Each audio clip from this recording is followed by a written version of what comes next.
Okay, Raw kicks off with our champion John Cena coming down to the ring and plugging the network where the free trial ends tonight because of a match he's having next week.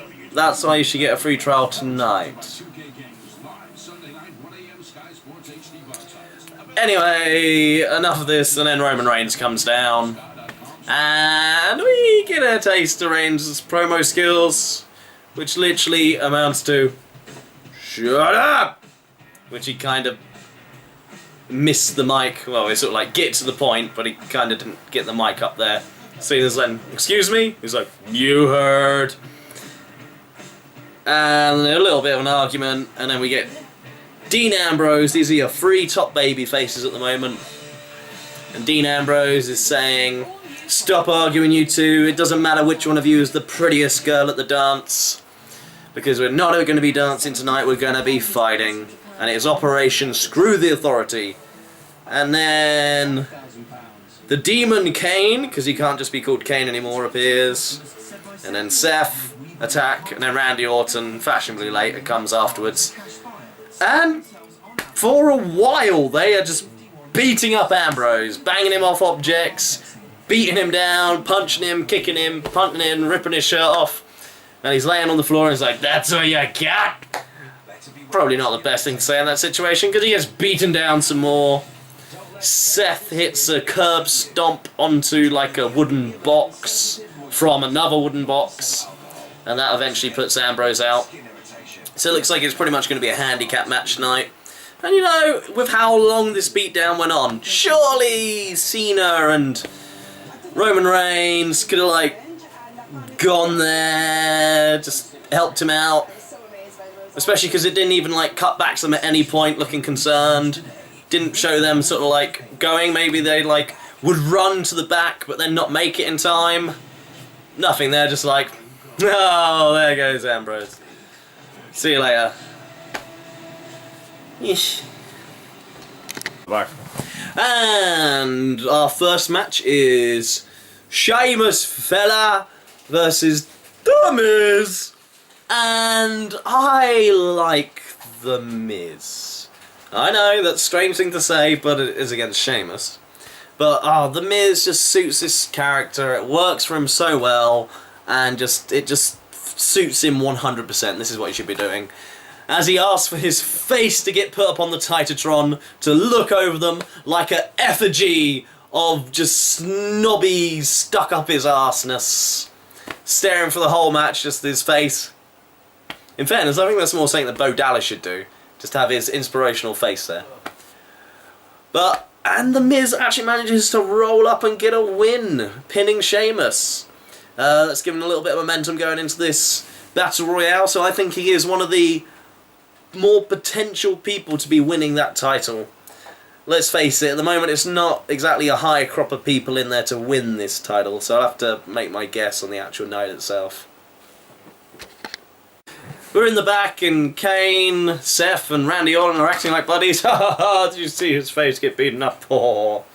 And then basically Seth gets dropped from the conversation, and it's just Randy and Kane talking about, we're going to work together and give me those titles, which Kane was happy to do last month, but now he's got an issue with it, because he's like, well, why don't I walk out with the titles?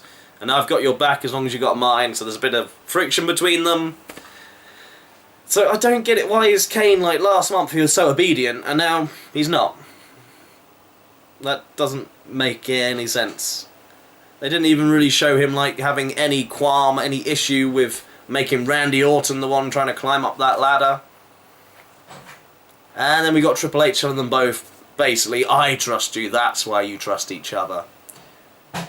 And then another thing. It's so important, so important that Randy Orton and Kane work together to defeat John Cena and get those titles back and defeat Roman Reigns. Then why did you put him in the match? Why did you pick Roman Reigns to be in the match? Why is it not a handicap match? You made the sodding thing. There is absolutely no logical reason you put Roman Reigns in that match.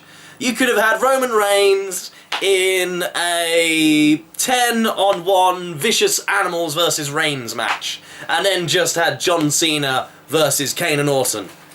Why did you put him in the match? That's not a smart decision. It's best for business from our point of view, but not from yours. And then, fuck you for making out with one of the hottest women that I want to make out with, Stephanie McMahon. You bastard. I'm going to get Dolph Ziggler! Ah! Oh my god, I want to marry and have his babies. And he's in a match with Fandango. And these two work quite well together. It's nice, they're two good solid workers. All of a sudden, Layla and Summer Rae, who are now bestest buddies, start dancing on the table. No real, I don't know, I quite often zone out from the commentary sometimes because they're not the best at the moment, but no real sort of explanation of this, no like cutback. Maybe it would have been nice to have like an insert of when the hell this happened. Last time I remember, those two were just like, but now they're bestest buddies in the world. So basically they're like Lay Cool again, but it's like Lay Summer. But yeah, they cause the distraction. Ziggler hits a famous R and gets the free count. Ziggler's racking up these wins. And then the ladies come in the ring, do a bit more dancing. Check out Ziggler's behind. Hug him and then kiss him on the cheeks and walk away with him. While Fandango's left alone and boner free in the ring. While Ziggler is going to have a jolly good time when he gets to the back. But, did I miss saying what happened there? I know girls are fickle and twist and change their mind often, but this is a very sudden change from these two literally wanting to stab each other to them on the verge of, at least in my head. I'm just gonna go think about Summer and Layla a bit more. See you in a bit.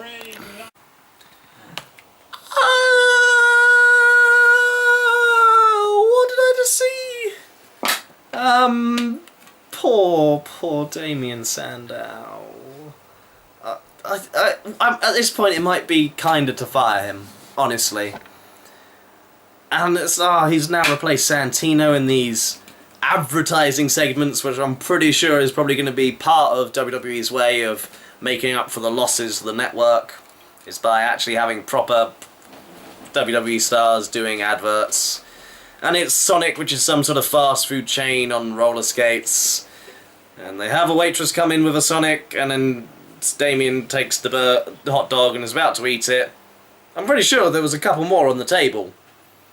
But then Adam Rose comes in and is like, no, I'm going to have this. And it's like, well, there's more on the table. Take one of those. But no, apparently Damien Sandow's not allowed it. They're in a pulling fight. And then yanks him too hard and Damien Sandow rolls off into comic relief crashes and bangs and whistles. Please, just, if you're going to do it well, but this is awful. This is as bad as, what was it last week? The twisted lemon coffee drink tea thing. What? Iced tea. Yes, thank you. Thank you, voices in my head. Iced tea. Like, come on, this is ridiculous. Who on earth would do some sort of advertising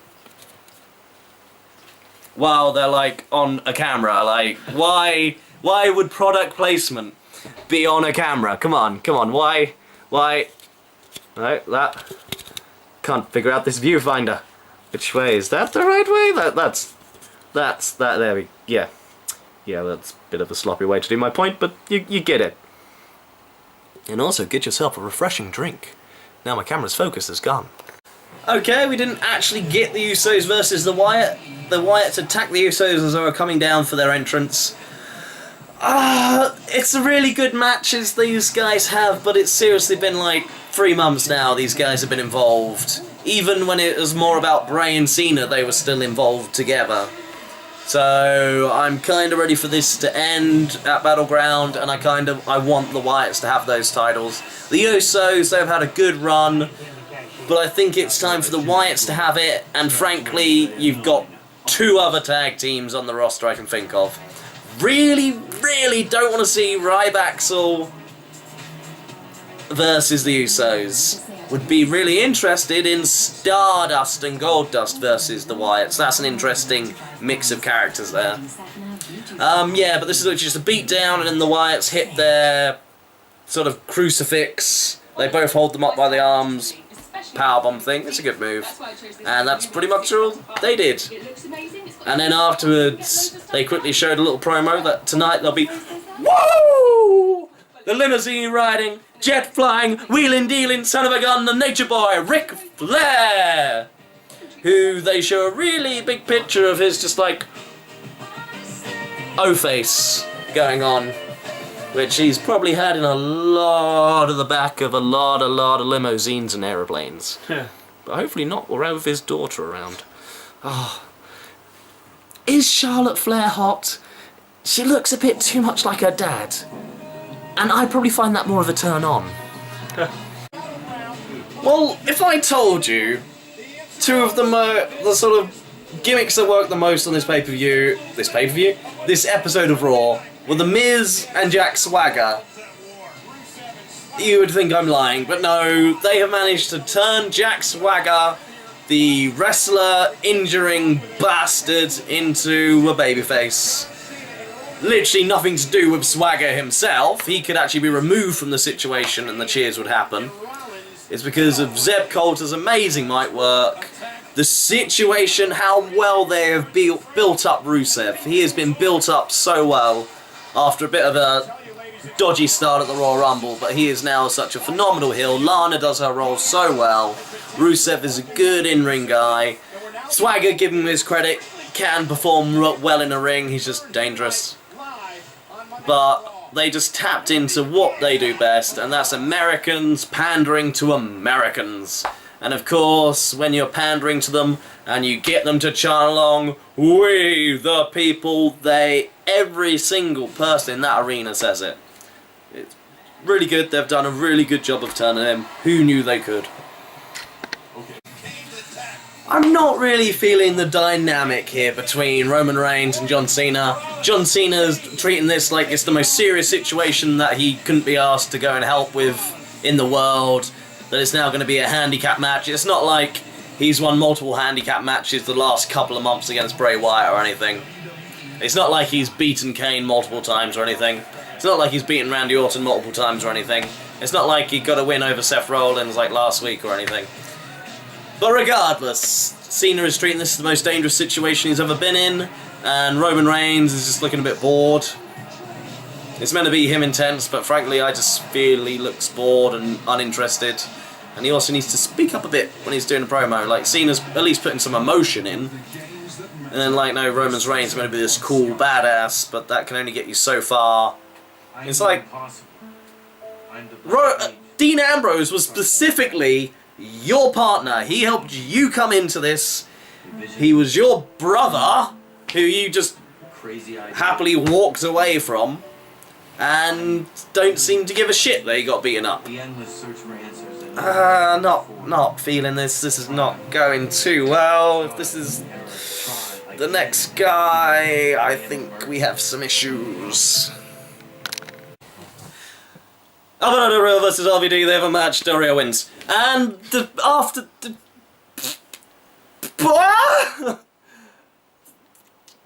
The CM Punk's music hits! Then it's like it's a commercial, he's not back.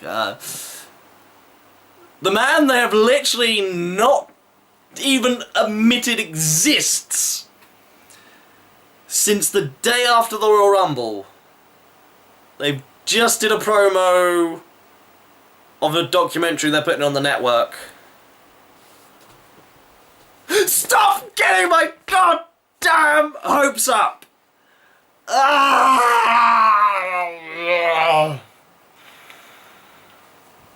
Oh, god damn it! Every time I've like got myself to the point of like, no, it's not. It's in Chicago. He might come. No, and if he's not back, it's not back.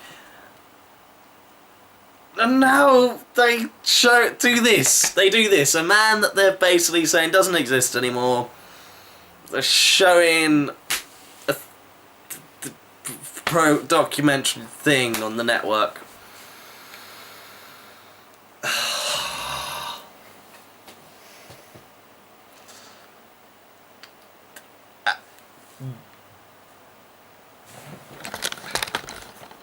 Andrew, explain the situation. CM Punk did a thing. I'm not sure if I was paying attention at the time, and then he disappeared, and then everyone's like, "Where's CM Punk's?" Like, then everyone's like, "Who?" And then they showed an advert for his documentary. And I want to add, they've been saying tonight's the last night of the free preview of the network thing, and now they just said, oh, after the network free previews are gone, here's this thing that practically every single one of you is going to want to see.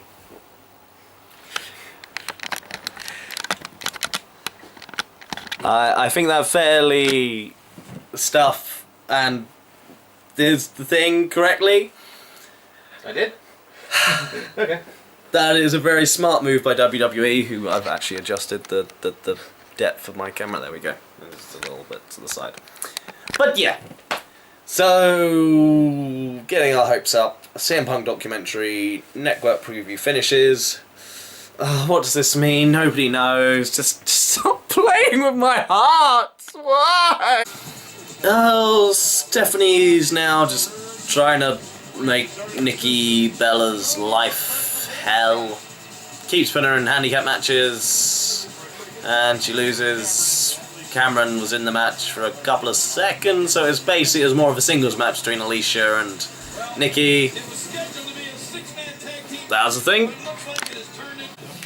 Okay, it's just for the video game, but they give Sting a nice little introduction here. It's a set piece, not on the show. Sting's not in the arena any form, shape or way.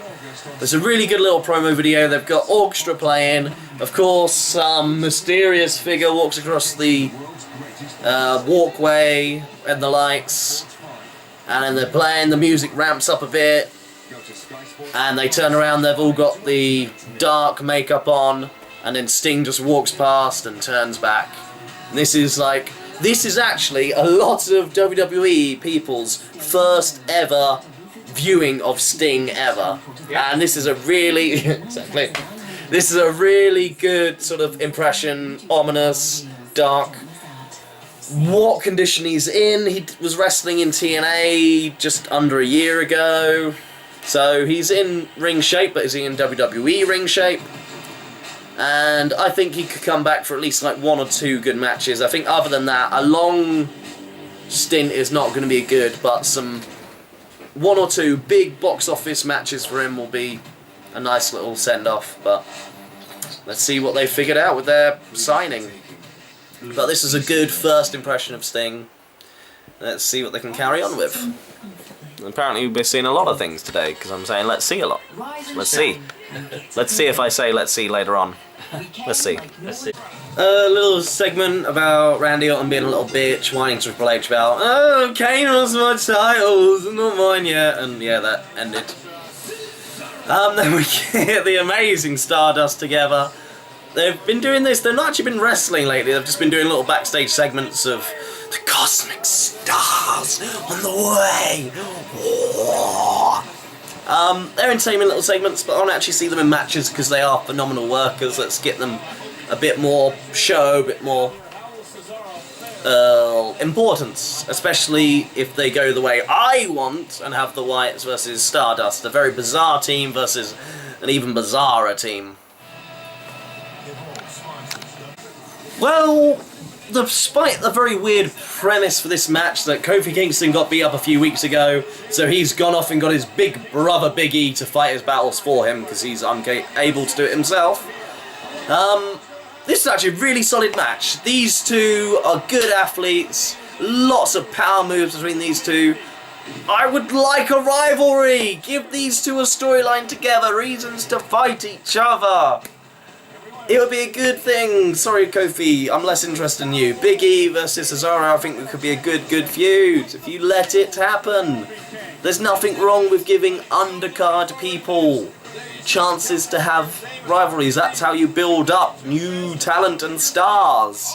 Not just constantly trying Triple H's own face on the screen.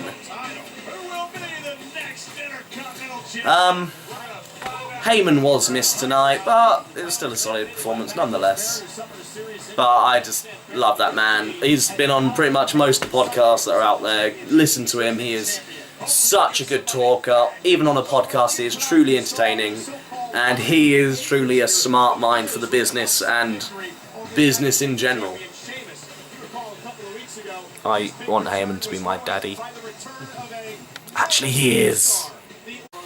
Okay, we get the Ayatollah of rock and roller, the part of thunder and rock and roll. I can't do his little thing he does. I don't have a cowbell. No cowbell fever today. But yes, Jericho in the ring, and he literally lists off everything he's done in the industry. And Wyatt gets on, does a nice little promo about Jericho's gonna save you. Yeah. Again, I can't wait to see this. These two work well together, both good promoers.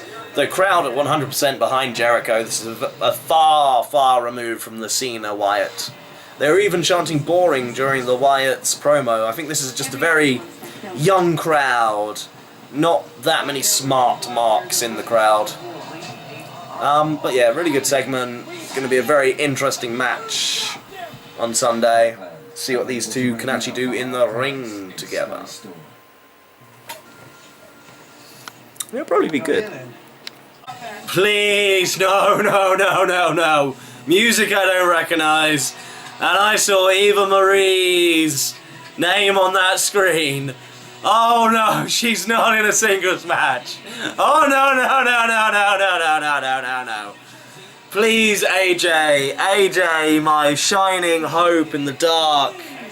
Just make this a short match. Oh my god, Eva Marie is in a match. Oh, this could be painful. It's okay, everyone. We're good. Match is over. Eva Marie is gonna leave the ring. Good. Everyone calm down. This was a good... Paige wasn't in the match, but this is the best thing they have done for her. They let her just talk on commentary, didn't put goddamn Cameron to just go, girl, bye. It was just, they let Paige talk. She was quite funny. She's AJ's frenemy, and she was like playing up how they're like almost besties now. And that's kind of hot. Excuse me a second. I just watched your match. It was fantastic. Congrats on the victory. You did that. And you know what? I would love to say this. I love your hair today. It looks fantastic. It looks great. I was going to say the same thing to you. Oh, really? You look awesome. Stop Super it. in shape. Oh. Really. Thank you. I'm trying really Yeah. hard. Okay, bye. Good time. Okay, bye. Try again. Yeah, I think I don't know if I actually stopped recording then. Anyway, right, Stephanie, Triple H, shush. Okay, yeah, as I say, it is an even rim match, so there's nothing to shout home about, but AJ got the victory, good. Eva Marie left, good. Fantastic even. Yes, and then Paige, this was so good for Paige. She was getting such a good little time on the mic, talking on the announce table, back and forth. She was actually giving and receiving. That's like a thing they look for. If a wrestler is on commentary, they want to give a little bit of insight. They're going to get the commentators to throw some tough questions at them and maybe sort of almost abuse them a bit and see how they react. Paige reacted well, she was funny, she was witty, she never sort of got stumped for words, she carried on talking. Come on WWE, she is a damn good talent. I cannot, this is a rivalry I really want to see, and they are playing it cool. amazingly after the match. This is why I stopped the camera, even though I might have actually missed the button, so I might edit that, but then I might need to edit this then. Shh. AJ crosses her leg and sits on the desk, steals JBL's head mic, and is like, hi! And then like, oh my god, I love your hair. Oh, it's so real. It's like, they're like just doing it to each other. They're like being so fakely nice to each other, even though they both know they want to kick each other's ass. It's such like a fake friendship, but it comes off so funny. And they're like, oh, your hair's amazing. Oh, your match is really good. And then like AJ's like, ah, okay, good. Bye! And then just skips off as she does. It's just, oh, these are the two best women in this company. They both have personality when WWE allows Paige to show it. AJ, we've always known she has it. These two in the ring, I cannot wait to see them in a proper match. This is going to be amazing. Another quick backstage segment, basically the same as the Randy Orton one earlier. I don't trust the other person might betray me. Oh, well, we're the authority, listen to us, we're great, and it happened. That's brilliant. Let's try this button. Not only is the most inspirational man in wrestling today 15 and Bo, he is a giant slayer. Hitting the running Bodog on the outside of the ring, getting Great Khali counted out. Genius, so happy, the most important streak in wrestling history is carrying on! As Bo Dallas said in the match, Great Khali was a bad giant, and he was just a bad sport afterwards. Bo Dallas was going to motivate him, get him out of the gutter, bring him up, raise him. But the Great Khali lashed out in anger because he just did not believe. I want Bo Dallas to win the Battle Royal and be our inspirational Intercontinental Champion. That's what I hope for. The best of WCW Nitro. Yeah, on the WWE Network tonight. Interesting development. Seth Rollins is talking about being Plan B, which the Authority are very happy with. They know he's the guy to do it. And then Paul Heyman, who was suspicious of his absence, I just thought he wasn't going to be on the show tonight, walks in and says if they want to ultimately foolproof Plan C, he's the man. Well, if Paul Heyman was busy for Cesaro, probably means he was spending time with another client of his. Boom, boom, boom, boom, boom, boom, boom, boom, boom, boom, boom, boom, boom. And who is that man, Andrew? What? No, wasn't there. Who is the man? Who is Plan C? Who is Plan C? Who is Plan C? Plan C is? 1 in 21. Plan C is? 1 in 21. Brock Lesnar. And you know how you need to say it. Yes! Brock Lesnar looks like he's on the return, which has sort of been sort of the rumours for SummerSlam, of course. Yeah, so he might be coming back at the next pay-per-view, which is Battlegrounds on the weekend. The only 48-hour antiperspirant with Dove's Quarter Moisturizer technology to protect against irritation. Oh my god! Fire Riders on next week's Raw! That's gonna make me watch a wrestling show! Fuck off. Well, a little bit odd. We get the Nature Boy, Ric Flair! Woo!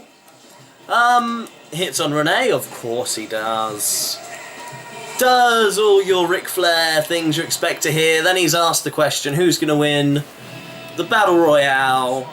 Renee says, is it going to be John Cena? The crowd go mild. And then she says, is it going to be Randy Orton? The crowd go even milder. Then she says, Kane, and the crowd can't express how mild they are at hearing the name Kane. And then she says, Roman Reigns, and the crowd cheer and pop. And then Ric Flair sort of goes through the combatants. There's only one person that strikes like a viper. There's only one person that goes through hellfire and brimstone. And there's only one person I believe in, but apparently you don't believe in enough to be your pick, because your pick's John Cena. And then as soon as it's hit, Roman Reigns' music hits, and I thought, oh, We're gonna get a little thing here. Reigns is gonna tell him and make Ric Flair believe in him.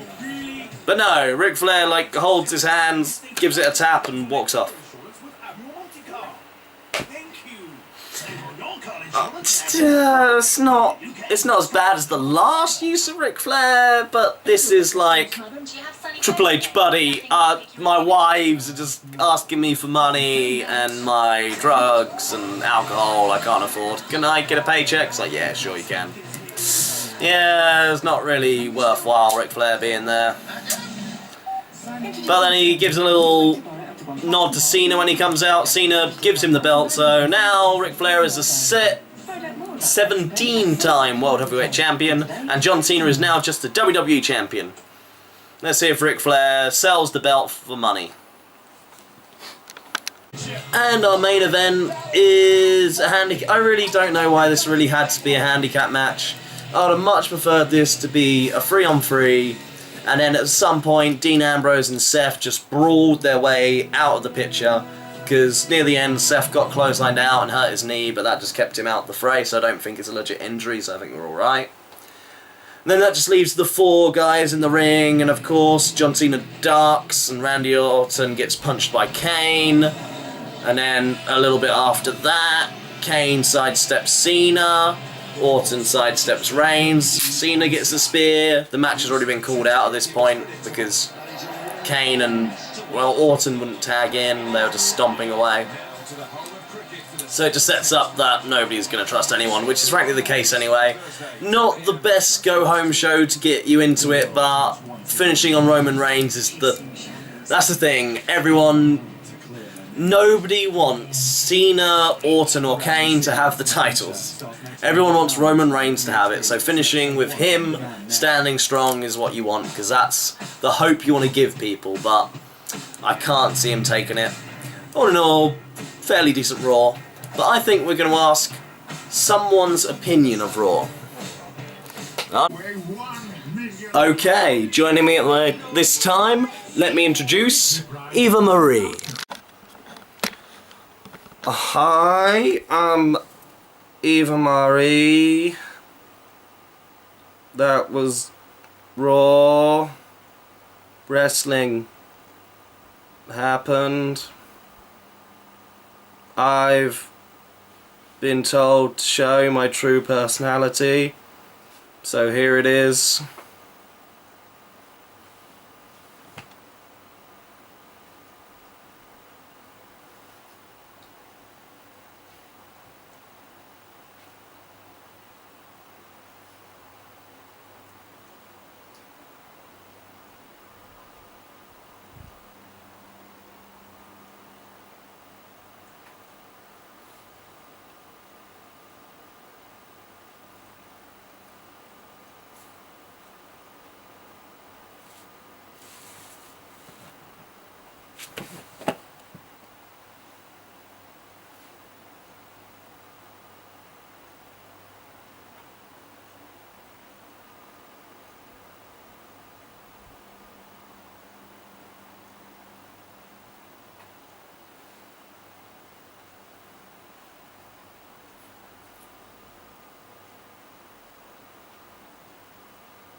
Seriously, why is she employed?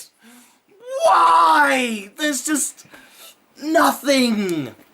She's like a black hole of personality suckings, and it's just like, and it's like, oh my god, this could be an interesting segment, and then out comes Eva Marie, and I'm like, nope, no interest left. Oh, she's just...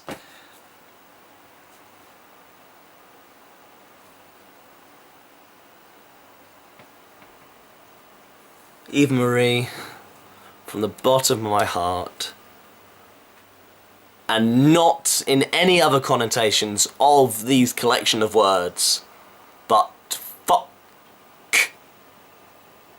you. We good? We understand?